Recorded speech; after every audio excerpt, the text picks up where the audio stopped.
Subscribe பட்டனை அமுக்குங்க, bell பட்டனை அமுக்குங்க. வாழ்க வளமுடன். இப்படிக்கு பாட்டி வைத்தியம். உங்க பாட்டி பேசுறேன். இப்போ நான் இந்த சிவப்பு பொன்னாங்கண்ணி கேப்பா கண்ணுக்கு ரொம்ப நல்லது. இதுல நல்லா ஹீமோகுளோபின் நல்லா உற்பத்தி ஆகும். ரொம்ப பூச்சி கண்ணுக்கு நல்லது. பச்சை பொன்னாங்கண்ணி இப்படி நீள நீளமா இருக்கும். இது சிவப்பு கலர்ல இருக்கு பாத்தீங்களா, நாட்டு பொன்னாங்கண்ணி ரொம்ப நல்லது உடம்புக்கு. இதை நான் பருப்பு கூட போட்டு அப்படியே மசியல் மாதிரி பண்ணி காட்டுறேன். ரொம்ப நல்லது உடம்புக்கு. இதுலப்பா பூரா ஆஞ்சிட்டேன். இந்த ஆயிரம் பாருங்க. இதுல நிறைய பூவெல்லாம் இருக்குது. நல்ல இலங்கிற பூவெல்லாம் கிடையாது. இந்த இப்படி பூவெல்லாம் இருக்கும், முத்தல் முத்தலாம் வெள்ளை வெள்ளையா பெருசு பெருசா இருக்கும். இது கொழுந்து கீரை, அதனால இல்லை. நீங்க இப்படி இலையாத்தே இதை ஆயணும். நான் பூரா ஆஞ்சிட்டேன், உங்கள்கிட்ட காட்டுறதுனால இப்ப இந்த பாருங்கப்பா, இப்படி இடையில இடையில பூ இருக்கும். இந்த பூவை போட்டக்கூடாது, நர்சுன்னு இருக்கும்.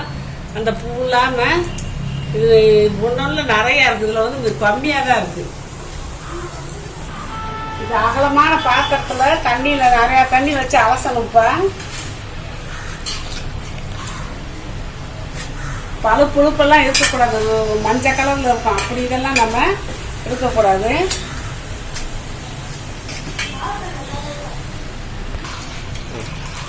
நல்லா கசக்கி 2 தடவை நம்ம அலசிக்கணும். 2 தடவை 3 தடவை கூட நம்ம அலசணும்.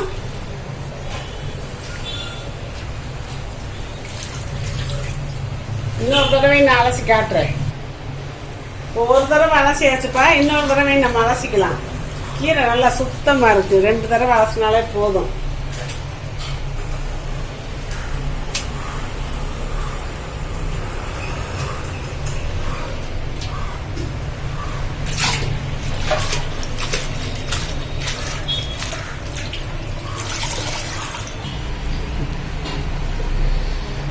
இப்போ 100 கிராம் பருப்புப்பா, துவரம் பருப்பு போட்டு மஞ்சத்தூள் போட்டு கொஞ்சம் விளக்கெண்ணெய் ஊற்றி, ஒரு 1/4 டீஸ்பூன் விளக்கெண்ணெய் ஊற்றி 2 தக்காளியை லேசாக கீரி போட்டு வேக வச்சுட்டேன். நல்லா வெந்துருச்சு. இந்த அளவுக்கு வெந்துருச்சுப்பா. இது இங்கே வச்சுக்கலாம். நம்ம கீரை கூட சேர்த்து இது பண்ணுறதுக்கு கலக்கிறதுக்கு வச்சுருக்கேன். இது ஒரு 150 வெங்காயம் இருக்குப்பா. 150 வெங்காயத்தில் கொஞ்சம் வெங்காயத்தை மட்டும் தாளிக்க எடுத்துக்கிட்டு பாக்கியை நான் கீரை கூடையே போட்டு வேக வச்சுருவேன். இது 2 மிளகாய் உடச்சி நான் அந்த கீரை கூடையே போட்டு வேக வச்சிருவேப்பா. 2 தக்காளி புளிப்பு பத்தாது. ரொம்ப போட்டால் கொஞ்சோண்டு புளி போட்டு நம்ம கடைஞ்சிக்கலாம். இது தாளிக்கிறதுக்கு இருக்கட்டும். இது இப்படி வைக்க போறேன். இந்த அடுப்புல இந்த கீரை வேகிறதுக்கு தண்ணி வச்சிருக்கேன். இது கொதிக்கவும் கீரையை நம்ம அள்ளி வைக்கலாம்ப்பா. நீ நல்லா கொதிக்குதுப்பா. இப்ப இந்த நேரம் நம்ம கீரையை அள்ளி வைக்கலாம். கீரையெல்லாம் தண்ணி கொதிக்க தான் வைக்கணும். அடுப்பு ஹையில் இருக்கணும்.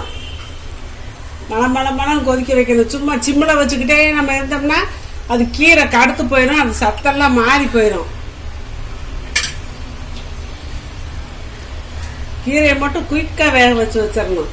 நிறைய அனலை கொடுத்து.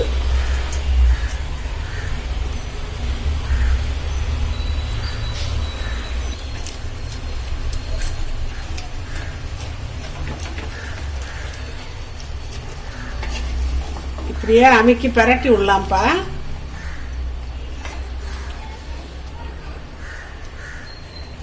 இப்போ இது கூட இந்த வெங்காயம் பச்சை மிளகாயை போட்டுக்கலாம். பூண்டப்பா சொல்லலை. இப்போ பெரிய பல்லு 5 பல்லு பூண்டு போட்டிருக்கேன். இதையும் போட்டுக்கலாம். ஏன்னா நம்ம பருப்பெல்லாம் போடுறோம்ல, நல்லா செரிமானம் ஆகணும். அதனால தான் தாளிக்கும் போது பெருங்காயமெல்லாம் போட்டு தாளிக்கணும். ஏன்னா அதில் நம்ம துவரம் பருப்பு சேர்க்கறதுனால வாயு பிரச்சனை வரக்கூடாது. ரொம்ப நல்லதுப்பா இந்த கீரை.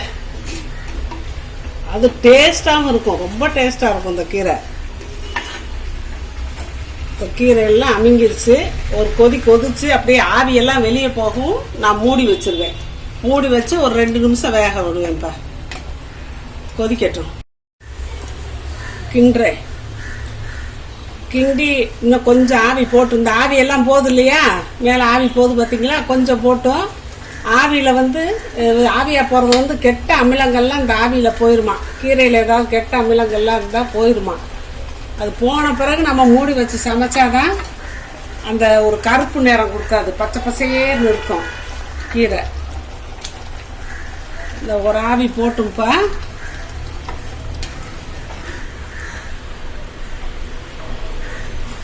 கீரை சீக்கிரமாக வந்துரும்ப்பா.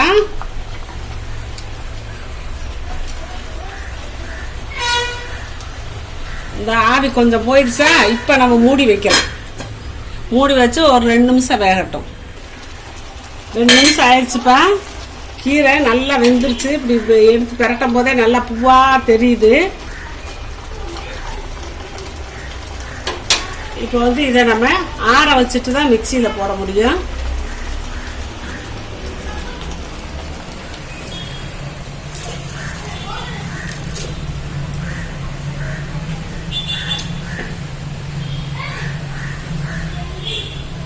புளியை வந்துப்பா இதில் போட்டு இதில் இந்த சூடு தண்ணியை ஊற்றிடணும். கீரை சூடு தண்ணியை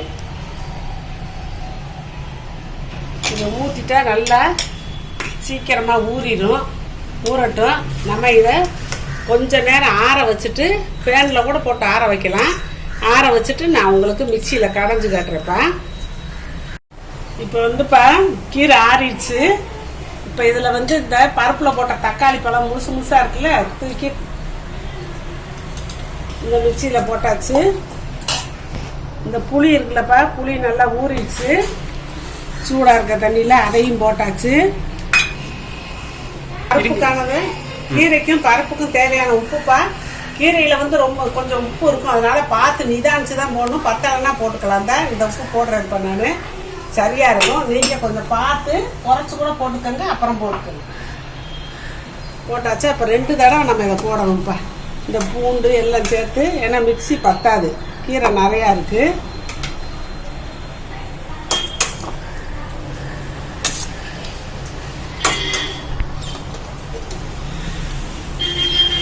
இந்த பருப்பை இதில் சட்டியில் போட்டுக்கலாம், மண் சட்டியில்.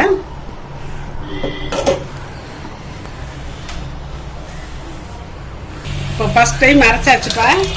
இதில் பருப்பு கூட ஊற்றிட்டேன். இப்போ இந்த பாக்கி கீரையை அரைச்சிக்கலாம். அரைச்சாச்சுப்பா.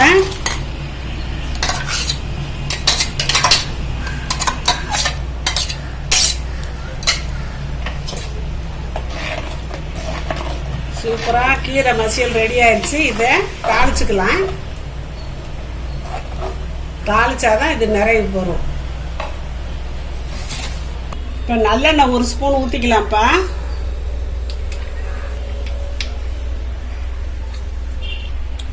காஞ்சிருச்சு. ஒரு 1/2 ஸ்பூன் கடுகு போட்டாச்சு.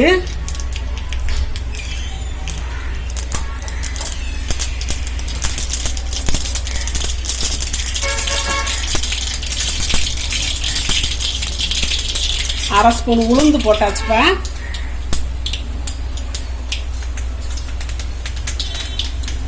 கொஞ்சம் ஒரு 1/4 டீஸ்பூனு பெருங்காயம் போட்டுக்கலாம்.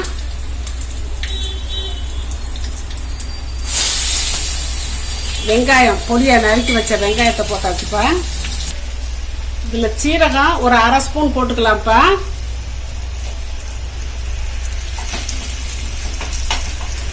காஞ்ச மிளகா ஒரே ஒரு மிளகா கிள்ளி போட்டுக்கலாம். ஏன்னா நம்ம பச்சை மிளகா போட்டிருக்கோம், அது ஒரு வாசம். காஞ்ச மிளகாயை தாளிக்கும் போது போடுறது அது ஒரு வாசம். இப்போ வெங்காயம் நல்லா செவந்துருச்சுப்பா, போதும்.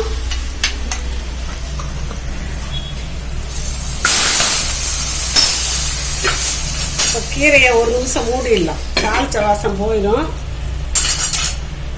ஆயிடுச்சுப்பா. கீரை பாருங்க, சூப்பராக தேனாக இருக்குது, அவ்வளோ டேஸ்ட்டாக இருக்கும்ப்பா அந்த கீரை. கீரை வேறு முத்தல் கீரை இல்லை, எல்லாம் கீரையாக கிடச்சி எனக்கு சூப்பராக இருக்குது. 10 ரூபா தான் இப்போ அந்த கீரை. நான் என்னமோ கிடச்சி நான் வாங்கிட்டேன். இங்கே நல்ல கீரைகள்லாம் கிடச்சா விடாதீங்க. இந்த பொன்னாங்கண்ணி கீரை வந்து கண்ணுக்கு நல்லது, உடம்புல கலர் கொடுக்கும், சைனிங் கொடுக்கும். பொன்னாங்கண்ணினா பொண்ணு மாதிரி கலர் ஆக்குமா. இதை தொடர்ந்து 48 நாள் சாப்பிட்டா கண்ணுக்கு உடம்பு அந்த கலருக்கெல்லாம் ரொம்ப நல்லது.